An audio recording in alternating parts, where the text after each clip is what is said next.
at 4 this morning because I had written a couple things and it just wasn't coming together. And and so thank you. So in that space, I was like, all right, you know what? Whatever comes, comes. So I got up at 4 this morning, not got up, not set an alarm, bing, wide awake. And I have been writing since then. So I'm going to be reading it because there's no practicing in front of a mirror for this one. So I'm Vanessa. Some of you know me, some of you don't. And today, my glasses are dirty, so I'm not going to do anything. Hold on. That's all right. Got it. Okay. So today, I am hoping to teach you a couple of words that I think will be new to most, if not all of you. And like we do, we're going to play. I'm going to try to get you to play with some energy a little bit, okay? So the words are from the Quechua language, which is the language of the people who live in the Andean mountains in Peru. The first word is Aini. Has anybody ever heard this word? Aini? No? Okay. So that little word, it's 4 letters. It translates to the phrase, today for you, tomorrow for me. It is one of the commandments of the Incan religion, and it is the only commandment that the Andean people know and keep to this day. They know there were many, but that's the only one they keep. So Aini, this is not my quote, this is a man named Daniel Salazar said this. Aini is the thread that holds the fabric of the Andean existence together. That's pretty amazing. I mean, those are amazing people, and that is what's holding them together, is the thought of Aini. All right, the next word is also a Quechua word, and it is Ayu. And it's not Ayu. Yes, it's not spelled like it sounds. It doesn't matter. And it can be translated as family, but it does not mean biological family. More like a community of people who function together and are interdependent and mindfully attached to each other for the mutually greater good of the Ayu, and also, as that ripples out, the greater good of humanity. So, what does an Ayu in Aini look like? Well, for the Andean people, it looks like at least one member of each family volunteering to help with issues or projects within their community. So perhaps this month it will be building a classroom so that the children of the village can learn to read. Next time it might be fixing a widow's roof, that serves. And maybe the time after that, each day for a month, a family who maybe is welcoming a new baby or is experiencing a health issue, food will be provided for them until they can take care of that themselves. So this concept is not completely foreign to us here in the United States in the West, but it does seem like we are moving further and further away from it. Depending on your age, in our grandparents or great-grandparents or maybe great-great-grandparents' day, something like a barn raising brought the community together. That would be a perfect example of Aini in the Ayu. The men and the older boys brought their ropes and strong bodies for the physical work. The women and the younger children brought food and hospitality. And when the work was done and it was time to eat, the whole of them came together in community and celebration. Like they just built a barn for someone else that's not going to benefit them, really. There was give and there was receive. There was Aini. First you and then me. There was balance in the exchange of energy. But for most of us, raising a barn is no longer a part of our reality. Any of you? Any of you all got a barn? Okay. For many of us, a community of people that come together for the common good of another and the overall good for the community is not really even a part of our reality. And I would say for just as many of us, even a family, like a biological family, that would come together in support and service in our time of need is not really much of a reality. And so, how do we function in our needs when we don't have the INI foundation of a family or an IU? When we are no longer in a mutualist community? When we realize that we aren't in a community at all, but instead in a society. And that society has lost most of its mutuality, or INI ideologies, and has become a singularist society, a DIY society. I don't even have to say the words, what they represent. You all know what DIY means. There are businesses like Home Depot and Lowe's and all of those great businesses. They're great. We love them. We're going to do it ourselves. And it's great to build a chicken coop on your own. But wouldn't it be better if you had an IU? Am I the only one who's into chicken coops? Okay. All right. I like me some chickens. There you go. There you go. Well, we have to replace the INI of a community with something. Because gone are the days where I can exchange some beautiful shells for some eggs, or maybe a nice goat in exchange for someone plowing my field. So the society that is our reality requires an exchange of energy that has been standardized. Does anyone know what that standard exchange unit is? Money. Yes, you're right. It's money. I'm going to talk about money. So I know some of you just got very uncomfortable because I did. Money makes me uncomfortable. It just does. I know some of you may have even just switched off your ears and switched on your internal monologues about money. And I would say the good, the bad, and the ugly about money, except most of us don't have good internal monologues about money. And if you do, good for you. I don't.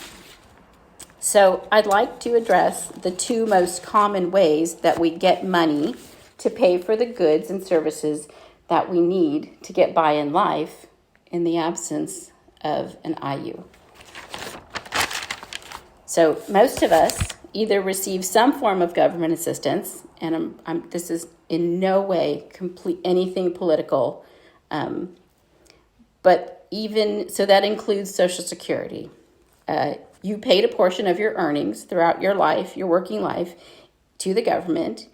And when you retired, you then rely on them for their assistance to manage that money and pay it back to you, because that's what you did. You paid in, you expect it back. So that's still, the government assisting that. And then some of us own businesses or have jobs, right? Right, okay. And when I say government assistance, that usually has a certain emotional charge to it, whether we're on it, whether we know somebody who's using it and we feel sorry for them, or we feel they're not using it correctly. There is a charge to those kinds of words. There just is. That's where we are in life. Now, it's a different feeling than when I talk about earning money through work, though, right? Like if you think of someone who has a job and they earn money, good for them. Good for them. That feels a lot different than talking about someone on government assistance. But what if that job pays really well? I mean, really well. Yeah. So you're thinking, you're still earning it. You're still earning that money through skill and effort. So it's probably not going to get anybody too fired up emotionally. Good for them. Good for them. They got that fat job at Dow. Whatever.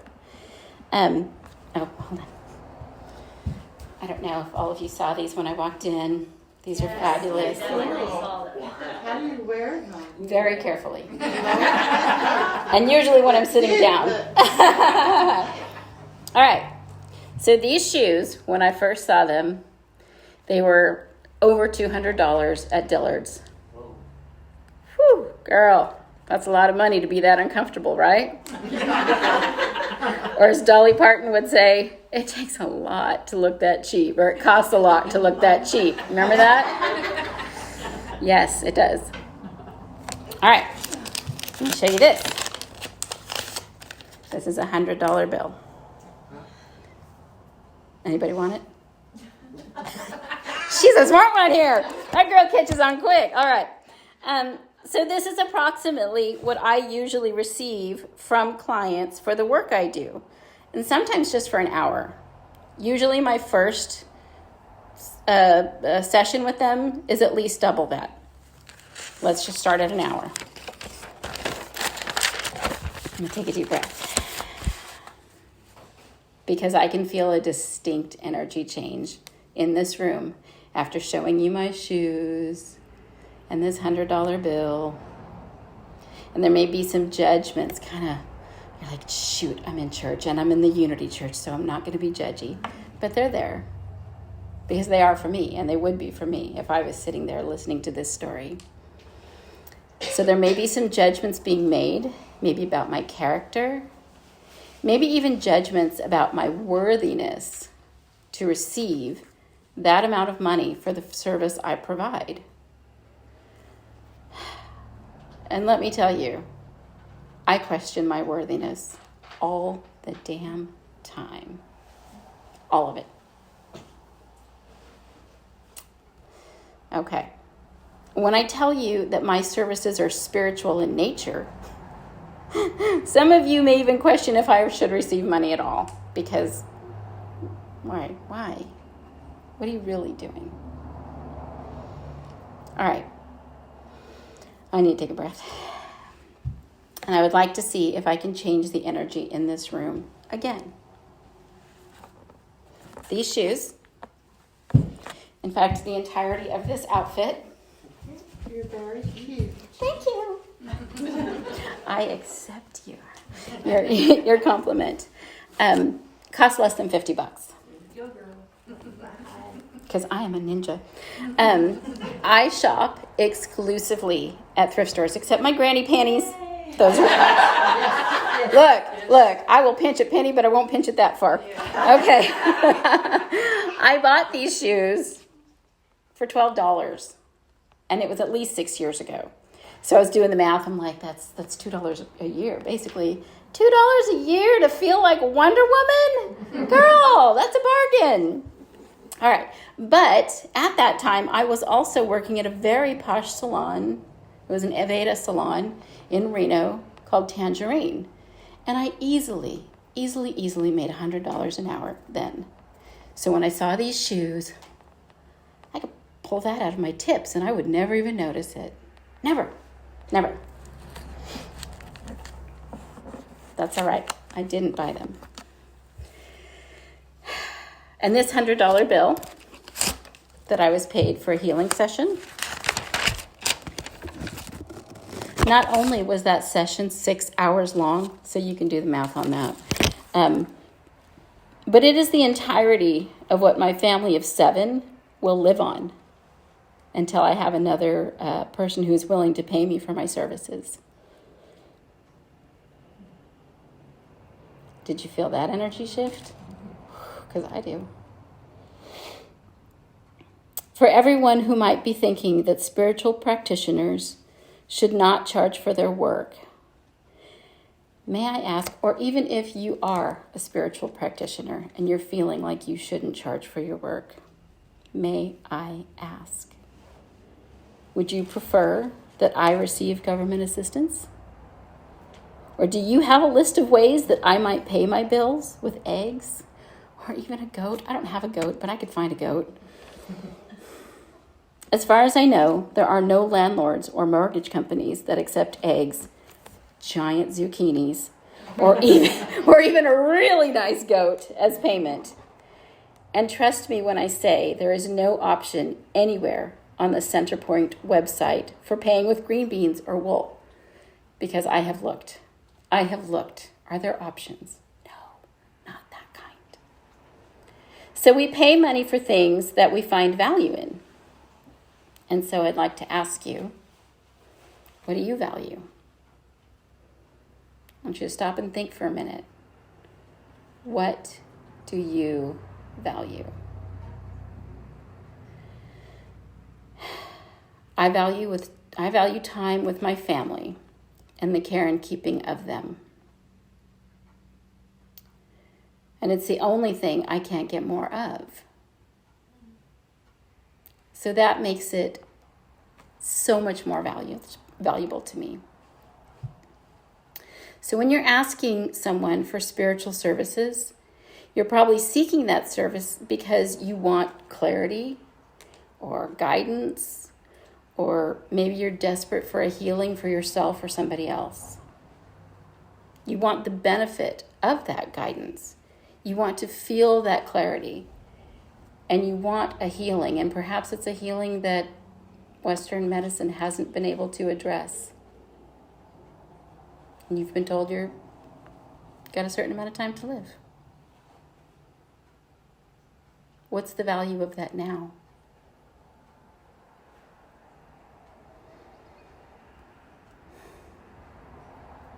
You want the benefit of the guidance, the clarity, or the healing. You want the value that that's going to bring to your life.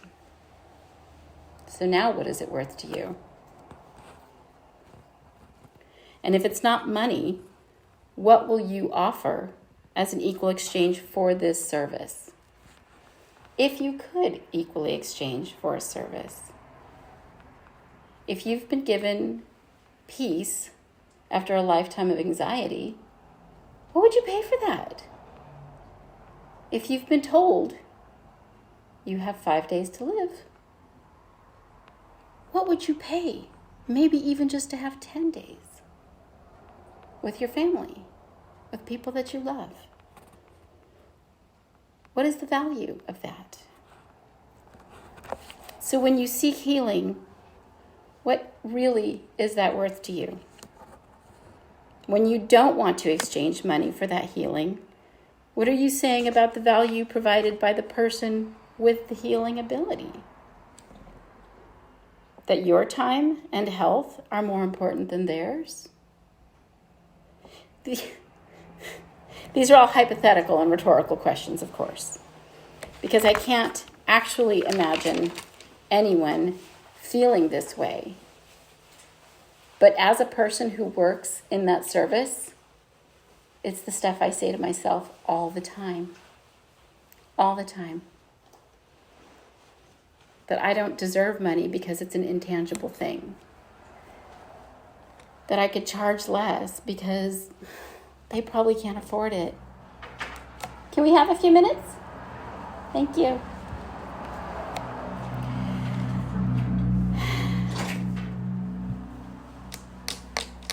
I'm saying that your time and your income is more valuable than putting food on the table for my kids. And I allow that a lot. A lot. So, one more thing about these shoes. We're going back to the shoes. I first saw them in 2013 at Dillard's. I might have mentioned that. I chose not to spend that $200 and whatever dollars, even though I knew I could and nobody would know. I didn't have to answer to anybody. All my bills were paid. My husband didn't care. The reason I didn't spend that is because I knew I could find a better way to spend that money, even though it was mine. I can do whatever I want with it. I light on fire. So it was finally 2015 when I saw them in my local favorite thrift shop. Brand new. In my size. Wow. All right. I wear a 7.5. Everybody on the planet wears 7.5, I think, because I can never find shoes in my size. And here they were. right there, brand new, never worn, for $12. Now, you might say that's a coincidence, but I know it was divine. Divine gifting of the highest order. The universe, God, source, whatever you want to call it. That excitement that I felt the first time I saw these shoes and I tried them on and knew that I was never going to possess them because I wouldn't spend $200, there it was. God wanted me to feel that. And it's silly. You think shoes over shoes? Yeah, over shoes. So God, the universe, whatever you want to call it, I call it God, for 2 years did things. Adjusted this, adjusted that, so I could have these damn shoes. Think about the woman who spent the $200 and whatever on them and then got them home and then never wore them. Why didn't she wear them? I don't know. I guess because they're my shoes. Why did she give these up? Because I know that woman felt the same excitement when she saw these shoes that I did. Why did she give them up? Why were they donated to a place that somehow brought them to my favorite thrift store 2 years later? I don't know. I do know. I know that God cares about us even in our silly wants. I know that God wants us to be excited and feel good. And that's it. That's what he wants. There's a lot of things he wants. But I don't want you to think that he doesn't want you to feel that too. He cares about you. He cares about the entirety of your life. And he even cares about something as non-important to anybody else on the planet except these size 7.5 ridiculous ass shoes. And I am incredibly grateful that with all the crap going on in the world, even in 2015, he remembered that I loved these shoes. And he made a way for me to have them. And that's kind of how attraction works. It's not that I needed $200 shoes. It's that my Heavenly Father went, look, she's almost there. She's going to see him. It's like a kid on Christmas, that gift that you've been waiting to give your kid. And that's what it feels like. So I want you to think about something that would make you feel like that. Something that would just give you pure joy. And know that God wants you to have that and feel that. Because he loves you. And for no other reason.